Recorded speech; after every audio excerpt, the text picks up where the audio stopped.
ভূমিকা পালন করছে, সে বিষয়টা হলো সুহবতে আহলুল্লাহ। উলামায়ে দেওবন্দ তাদের শক্তিশালী বক্তব্য এবং তাদের দর্শন হলো এই যে তুমি যে ময়দানে কাজ করো না কেন, তুমি রাজনীতির ময়দানে নেতৃত্ব দিতে পারো, তুমি জিহাদের ময়দানের কমান্ডার হতে পারো, তুমি লিখনির অঙ্গনে বড় সাহিত্যিক, বড় সম্পাদক, বড় দার্শনিক হতে পারো, ওয়াজ বা নসিহতের ময়দানে তুমি খতিবে জামান হতে পারো, তুমি যা কিছুই হও না কেন, তোমার মধ্যে অবশ্যই বড়দের সোহবত এবং তাদের সাহচর্য এবং তাদের সংস্পর্শে থেকে কার্যক্রম পরিচালনা করবার এই বৈশিষ্ট্য তোমার মধ্যে অবশ্যম্ভাবীভাবে থাকতে হবে। তো আমি সর্বপ্রথম আজকে বাংলাদেশের উলামায়ে কেরামের একটি উল্লেখযোগ্য অংশকে খেতাব করে কথা বলছি। আমার সম্মুখের এই অডিয়েন্সে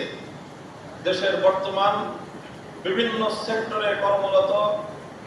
জাতির এক গুরুত্বপূর্ণ শ্রেণী আমার সামনে বিদ্যমান উপস্থিত, যারা অনেকেই আমার সহকর্মী, কেউ কেউ আমার অগ্রজ এবং অধিকাংশই আমার অনুজ। আমি তাদের সকলের সঙ্গে ব্যক্তিগত আমার জায়গা থেকে আমার এই মতামত আমি শেয়ার করছি। সেটা হলো এই যে আমরা আমাদের এই পূর্বসূরীদের থেকে প্রাপ্ত যে মুরব্বীদের তত্ত্বাবধানে, তাদের সোহবতে, তাদের সংসর্গে অবস্থান করে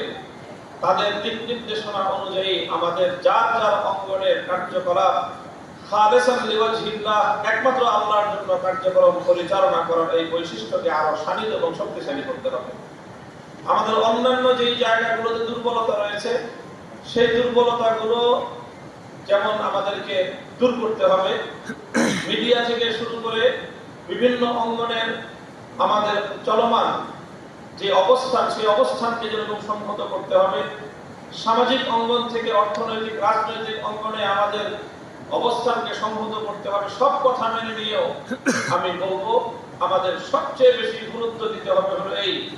যে আমাদের কাজগুলো যেন আমাদের পূর্বসূরীদের আদর্শের অনুসরণে হয়। এই জন্য আমি মুসলিম কাউন্সিল বাংলাদেশকে ধন্যবাদ জানাই যে আমাদের সেই নিভৃতচারী আহলুল্লাহ হুজুর, যারা এক একজন বুরিয়া নাসিন ছিলেন, যারা ছালার চটের উপর বসে জগৎকে শাসন করতেন এবং যাদের অঙ্গুলি হিরণিতে একটি জাতির ভাগ্য নির্মিত হতো, সেই সকল নিভৃতচারী আমাদের পূর্বসূরী আমাদের অনুসৃত মহান ব্যক্তিবর্গকে অনুসরণের জন্য তারা জাতির